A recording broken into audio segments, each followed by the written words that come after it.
Hello, Part 1 champions. How are you? This is Dr. Nada, and this is another episode of Tips and Tricks of MRCOG Part 1.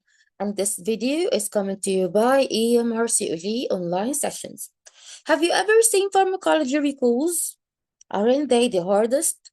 Have you ever wondered where those questions come from?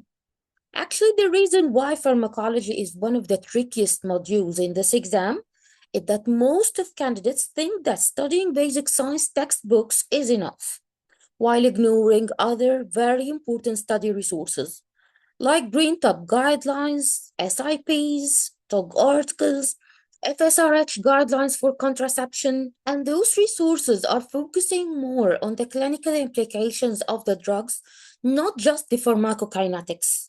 Let's have an example. You're not going to find an answer for this question in textbooks because it's a clinical one and it's based on scientific impact paper called Evaluating Misoprostol and Mechanical Methods for Induction. And if you have a look over the SIP, it's mainly for part 1. But guess what? This SIP appeared for part 1 and part 2, and now it's very important also for clinical usage in discussion for part 3. This is why you are not going to depend only on basic science in textbooks. You can find more and more about study resources and, of course, new questions in our Telegram group. And of course, if you want more comprehensive questions, you can visit our website and enroll for the question bank. Thank you so much. See you next time.